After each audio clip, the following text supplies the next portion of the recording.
السلام علیکم ورحمۃ اللہ وبرکاتہ۔ دیکھیے، اسلام کا نام سب لیتے ہیں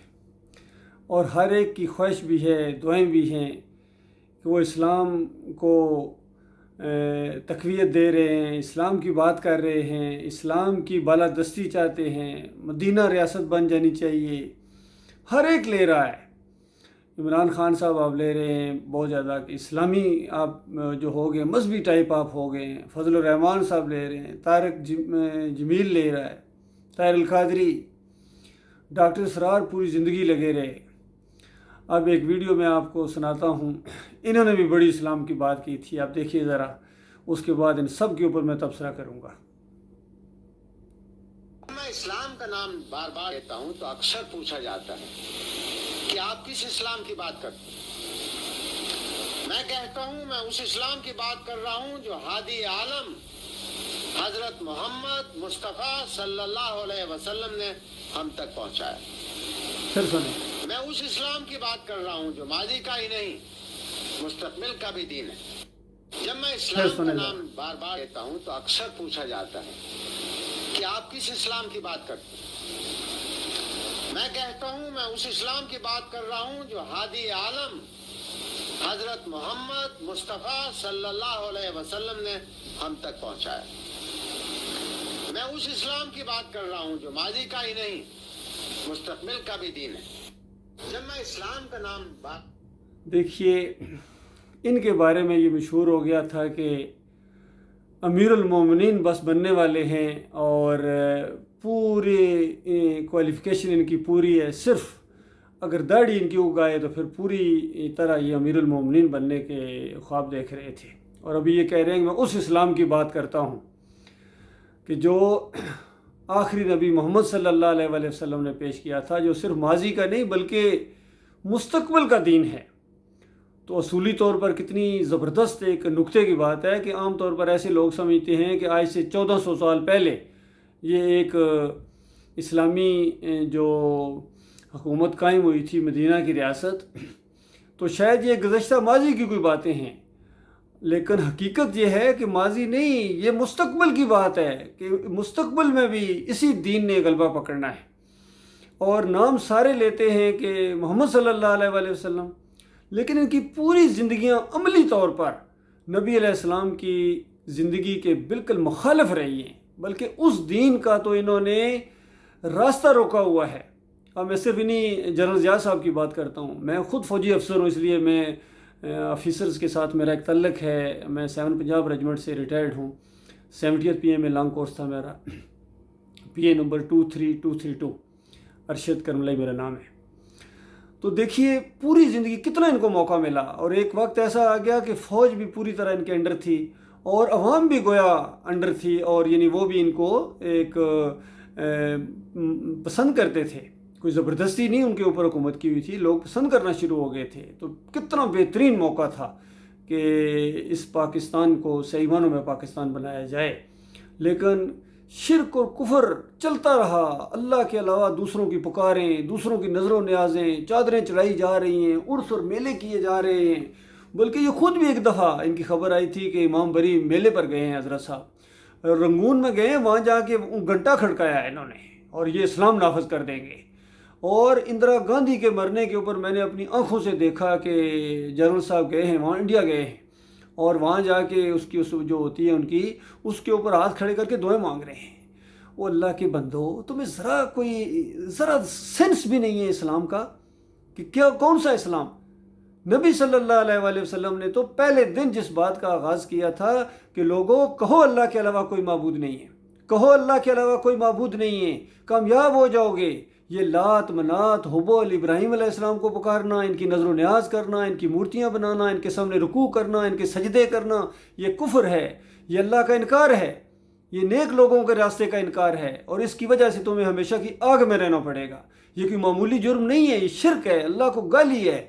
تو اس انداز سے توحید کی دعوت اٹھی تھی، اور گلی کوچوں کے اندر نبی علیہ السلام وہ آیات پڑھتے تھے جو اللہ کی طرف سے حکم ہو رہا تھا کہ ان کے سامنے پڑھو، انکم وما تعبدون من دون اللہ حسب جہنم انتم لہا واردون، کہ تم اور جن کی تم اللہ کے علاوہ بندگی کرتے ہو، یعنی اللہ کی بات کے مقابلے میں جن کی بات کو مانتے ہو، اللہ نے تو تمہیں منع کیا ہے، ابراہیم علیہ السلام منع کر کے گئے ہیں، ان کے بیٹے منع کر کے گئے ہیں، ایک پورا انبیاء کا سلسلہ چلتا رہا ہے، وہ تو شرک کے دشمن گزرے ہیں، مورتیوں کے توڑنے والے تھے، اللہ کے علاوہ کسی کے سامنے جھکتے نہیں تھے، ڈرتے نہیں تھے۔ آج اس طرح ہمارے عمران خان صاحب کہتے ہیں کہ دیکھو اللہ کے علاوہ کسی سے ڈرنا نہیں ہے، کیونکہ لا الہ الا اللہ، اللہ کے علاوہ کسی کے سامنے میں جھکتا نہیں ہوں، میں قوم کو نہیں جھکنے دوں گا۔ اسی تقریر سے فارغ ہو کے جا کے مزار کے سامنے سجدہ ریز ہو جاتا وہ۔ اللہ کے بندو، کیا ڈرامہ تم نے مچایا ہوا ہے، کوئی منع کرنے والا نہیں ہے، کوئی روکنے والا نہیں ہے۔ علماء آپس میں لڑائی جھگڑے کر رہے ہیں، یہ جمہوریت کا کھیل ہے، یہ جو خالص مشرکانہ طریقہ ہے، یہ یہودیوں کا، عیسائیوں کا، یونانیوں کا اور ہندوؤں کا طریقہ ان کو زیادہ پسند ہے، اور نہیں پسند ہے تو ان کو اللہ کا دین نہیں پسند ہے، نبی کا طریقہ پسند نہیں ہے ان کو، اور جانتے بھی ہیں کہ سود کا معاملہ اتنا خطرناک ہے کہ اللہ نے قرآن کے اندر اس کو اللہ اور اللہ کے رسول سے جنگ قرار دیا ہے، اور یہ اعلان کے ساتھ کہتے ہیں کہ ہم نے IMF سے قرضہ لیا، اتنا سود ہم واپس کر رہے ہیں، اتنا یہ کر رہے ہیں، اتنا وہ کر رہے ہیں، ملک کے اندر آپ کا سود چل رہا ہے، بینکوں کا سودی نظام چل رہا ہے، اور ان کو ہوش نہیں ہے، گویا اللہ اور اللہ کے رسول کے ساتھ حالت جنگ میں ہیں، اور یہ سمجھتے ہیں ہم جیت جائیں گے۔ اور ذرا سی بھی اگر ان کے اندر ایمانی غیرت ہوتی، وہ شرک کا معاملہ تو علیحدہ، یعنی وہ تو مانتے ہی نہیں ہے نا، جو چیز مانتے میں اس کی بات کر رہا ہوں کہ ان مرغیاں اور یہ بریانیاں کھانے سے بہتر تھے تو تم بھوکے مر جاتے، لیکن اللہ اور اللہ کے رسول سے تم جنگ نہ کرتے، اور پھر کہتے ہو مسلمان ہیں۔ ایسے مسلمان ہوتے ہیں؟ یہی کہا گیا تھا یہ مسلمان ہیں جنہیں دیکھ کے شرمائے یہودی بھی تمہیں دیکھ کے شرما جائے، عیسائی بھی اور سکھ اور ہندو بھی تمہیں دیکھ کے شرما جائے، یہ مسلمان ہیں۔ آج پوری دنیا میں ان کی درگت بنی ہوئی ہے، ان کی جو کیا نام ہے، جو جسٹس کا سسٹم ہے، اور یہ پتہ نہیں پوری دنیا میں 150 نمبر پر ہے، فلاں نمبر، اور کرپشن میں پتہ نہیں کتنے نمبر پر ہے۔ اللہ کے بندو، تم مسلمان ہو اور تمہیں ڈرنا مرنا نہیں ہے، لہذا ترس کھاؤ اپنی جانوں کے اوپر۔ یہ جتنے علماء ہیں ان کے اوپر تو زیادہ ذمہ داری تھی، جس طرح فضل الرحمان ہے، لیکن میں دیکھ رہا ہوں کہ اتنے علماء کے لیڈر ہیں جی، اتنے علماء میرے نیچے ہیں، اچھا اتنا روب دبدبا تو ایسا لگتا ہے کہ یہ فرشتوں کو دمکا دیں گے وہاں کے، یہ علماء میں لے کے آ گیا ہوں۔ اس دین کا تم نے جنازہ نکال دیا ہے، کفر و شرک اپنے زوروں کے اوپر ہے، اور ان کو ہوش ہی کوئی نہیں ہے، کبھی ان کے منہ سے نہیں نکلا کہ دیکھو تمہارا داتا اللہ ہے، یہ باٹی والا داتا نہیں ہے، اللہ مشکل کشا ہے، علی رضی اللہ تعالیٰ عنہ مشکل کشا نہیں ہے، اللہ غوث ہے، فریادوں کو سننے والا ہے، عبد القادر جیلانی کچھ بھی نہیں کر سکتا، اس کے پاس ہے کیا، یہ کسی کو کیا نوازے گا، یہ تو اڈیاں خاک ہو چکی ہیں، ان قبروں کے اندر اڈیاں ہیں، خاک ہو چکی ہیں، اور عبد القادر جیلانی کی قبر میں تو اڈیاں بھی نہیں ہیں، یقین کیجیے، پورے عرب کی تاریخ پڑھ رہا ہوں۔ عبید اللہ ابن یونس، اس نے جب اس کو اقتدار ملا ہے، یہ بغداد کا جب گورنر بنا ہے، اور دیکھ رہا تھا یہ پیر کتنا ظالم پیر تھا یہ عبد القادر جیلانی، اس نے کس طرح لوگوں سے شرنیاں اور شکرانے لے کے اور لوگوں کے مال کے اوپر اس نے نظر رکھی ہوئی تھی، تو اس نے سب سے پہلے ان کے جتنے قریبی رشتہ دار سے اس کے گھروں کو مسمار کر دیا، اور اس کا غصہ نہیں ٹھنڈا ہو رہا تھا، اور رات کو پولیس بھیج کے اس کی قبر کھدوائی، اور اس کے اندر جو ہڈیاں بچی ہوئی تھی نا، وہ دجلہ میں جا کے پھینکی تھی اس نے۔ پڑھو نجوم الزہرہ، پڑھو کتاب، عرب کی کتاب، اس کے اندر لکھا ہوا ہے، سارے عرب کے اندر۔ اور یہاں پاکستان کے اندر کیا ہے کہ یہ غوث الاعظم ہے، ان کی گیریں چل رہی ہے جی۔ مجھے ابھی تک یاد ہے، میں کراچی میں تھا جب یہ 2000 وہ جو 5-6 کا معاملہ تھا، شاید ان دنوں کی بات ہے، جب یہ امریکہ نے اٹیک کیا تھا عراق کے اوپر، اور اخبار کے اندر موٹی موٹی سرخی آئی کہ عبد القادر جیلانی کے مزار اور اس کی یہ دیواروں میں دراڑیں پڑی ہیں، کچھ دیوار ٹوٹی ہے۔ تو وہ جو اخبار بیچ رہے تھے ہری پگڑی والے، جس طرح پاس جا کے کچھ لوگ کھڑے ہو جاتے ہیں، وہ سرخیاں پڑھتے ہیں، خریدتے نہیں لوگ کچھ، تو میں بھی وہاں جا کے کھڑا ہو گیا، موٹی موٹی سرخی تھی، تو مجھے موقع مل گیا، میں نے کہا دیکھو ہم تو یہاں پاکستان میں کہتے ہیں یا عبد القادر جیلانی پہنچ، تو وہاں اس کے اپنے مزار کے اوپر قریب بم گرے ہیں اور دیواریں ٹوٹی ہیں، تو اپنا جو حفاظت نہیں کر سکے گا وہ ہماری کیا کرے گا؟ تو یقین کریں وہ اخبار فروش جو ہری پگڑی والا تھا، انہوں نے کہا جی کیا کر رہے ہیں جی، ایسے حالات میں تو ایسی باتیں نہ کریں نا جی، ایسے حالات میں، اور کون سے حالات ہوں گے؟ ایسے حالات میں تو وہ بات سمجھ میں آتی ہے کہ یہ کچھ بھی نہیں کر سکتا ہے۔ تو اسی طریقے سے ہمارے جو ہاں مشہور تھا کہ جناب 65 کی جنگ میں وہ پائلٹ نے، ہندو پائلٹ نے بتایا کہ میں بم گراتا تھا وہ پل کے اوپر، وہ جو لاہور والا راوی پل تھا، تو اس کے بعد سبز چگوں والے کھڑے تھے، بم کو پکڑ کے دریا میں پھینکتے رہے تھے۔ اور اللہ کے بندو،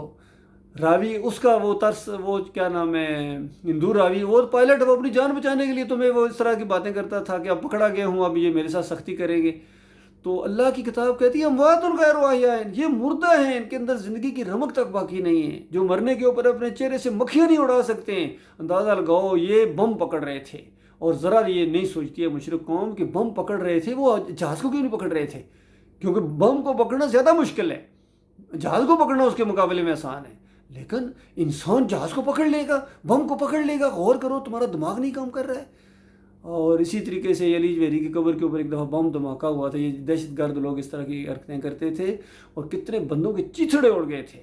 اور جب ان کو بتایا کسی نے کہ دیکھو یہ بابا کیا ساتھ ملا ہوا تھا، یا اس نے کیوں نہیں روکا اس کو، تو کہنے لگا کہ دیکھو مزار کے اوپر، قبر کے اوپر لوگوں کا ایک چھینٹا بھی نہیں پڑا، باقی مرے جو مرے ہیں، لیکن اس کی قبر کے اوپر ایک چھینٹا نہیں پڑا۔ یہ حال ہے، یہ دماغ ہے ان کا۔ یہ ساری ذمہ داری جتنی شرک اور کفر ہو رہا ہے ہمارے حکمرانوں کے اوپر ہے، ہمارے علماء کے اوپر ہے، اور یہ اپنی دنیا کے اندر پڑے ہوئے ہیں۔ اور میری قوم کے لوگوں، میرے پاکستانیوں، یہ تمہیں فراڈ دیا جا رہا ہے، اپنی دنیا کی خاطر تمہاری آخرت برباد کر دیں گے۔ 75 سال بعد تمہیں پتہ چلا تم آزاد ہو ہی کو نہیں، تم غلاموں کے غلام ہو، اور اب تمہیں نیا فریب، نئے جال کے ساتھ حضرت صاحب آئیں گے، میں تمہیں حقیقی آزادی دوں گا، حقیقی آزادی، حقیقی آزادی نہیں چند لوگوں کی غلامی سے نکال سکتے ہو۔ نواز شریف اور شہباز شریف اور زرداری کی غلامی سے نکال کر اب یہ آ جائیں گے جناب عمران خان اور محمود قریشی اور فواد چودھری کی غلامی میں آ جاؤ، اور اس کے بعد مراد سعید کی غلامی میں آ جاؤ، اور یہ تبدیلی ہے، پھر نیا پاکستان بن جائے گا جی۔ اچھا، پھر جب 15-20 سال یا 75 سال بعد اگر پتہ چلا کہ وہ آزادی تو ملی ہی کوئی نہیں، تو پھر ایک نیا کوئی لیڈر اٹھے گا، وہ کہے گا نہیں میں آپ کو اصلی، یقین کرو میں آپ کے ساتھ، اب میں تمہیں حقیقی دلاؤں گا۔ تو اسی طرح مرتے جاؤ گے، جہنم کی آگ کا ایندھن بنتے جاؤ گے، اور وہاں جا کے پہنچو گے دیکھو گے یہ بھی وہیں کھڑے ہیں، کیونکہ ایمان عقیدے کی بات نہیں کرتے ہیں، یہ خالص دنیا دار ہیں، یہ دنیا کی وجہ سے آپس میں لڑتے ہیں، اسلام آباد کی وجہ سے لڑتے ہیں، اقتدار کے بھوکے ہیں، شہرت کے بھوکے ہیں، اللہ کے دین کے یہ دشمن ہیں، یقین کیجیے۔ میں نے خود اپنی آنکھوں سے دیکھا، یہاں پٹی باندھے ہوئے یا علی مدد کا پٹا بنوا رہے تھے عمران خان صاحب، شیعوں کو خوش کرنے کے لیے، اللہ کو بالکل پیچھے چھوڑ دیا انہوں نے، اور ان کی سٹیج سے نعرہ حیدری کے نعرے لگے ہیں، اور یہ کیا نام ہے شیخ رشید لگا رہا ہے، پھر دائیں طرف محمود قریشی صاحب بیٹھے ہوئے جو مجاور ہیں، اور خدائی کا پورا ایک سلسلہ ہے ان کا، اور دوسرے بھی وہ جو علی محمد، وہ سارے شرک اور کفر کے اندر ڈوبے ہوئے لوگ ہیں، اللہ کو گالیاں دینے والے، یہ نام لیتے ہیں اللہ کا، یہ خالص فریب ہے اللہ کے بندوں، یہ دھوکہ دیتے ہیں، یخادعون اللہ والذین آمنوا وما یخدعون الا انفسهم وما یشعرون۔ ان کو شعور ہی نہیں ہے، ان کو ہوش ہی نہیں ہے کہ یہ کدھر لے جا رہے ہیں قوم کو، اور خود کدھر جا رہے ہیں، اور مرنے کے بعد ان کو وہ آگ لگے گی۔ اللہ کے بندو، چاہے تم صدر ہو، چاہے تم وزیر اعظم ہو، چاہے چیف آف آرمی سٹاف ہو، اگر تمہیں ایمان عقیدے کی کوئی قدر نہیں ہے، کوئی قدر نہیں ہے۔ کب سے میں اپنا ایک کیس بھی بیچ میں لا رہا ہوں کہ آج سے 37 سال پہلے اسی وجہ سے مجھے فوج سے نکال دیا گیا تھا۔ کیوں؟ ارشد کہتا ہے یا علی مدد کہنا شرک نہیں لگے گا، میں نہیں لگاؤں گا نعرہ، تو اس کے بعد کیس بنا دیا انہوں نے۔ اندازہ لگاؤ اتنی اس بات کے اوپر میڈیکل کیس بن گیا کہ یہ پتہ نہیں کیسی باتیں کرتے ہیں، اور کسی افسر نے کبھی نہیں کہی ہیں۔ بھائی کبھی کسی نے نہیں کی تو وہ ذمہ دار ہے، میں نے تو بات کی ہے، قرآن کی بات کی ہے۔ اس بار ہمارے جو اتنے بھی وہ صاحب اقتدار لوگ ہیں، پوری انکوائری کراؤ۔ ابھی تو وہ لوگ زندہ ہیں کہ یہ واقعہ پیش آیا تھا یا نہیں پیش آیا تھا۔ میں کوئی یہاں گلے شکوے نہیں کر رہا ہوں، مجھے ہمدردی ہے آپ لوگوں کے ساتھ، مجھے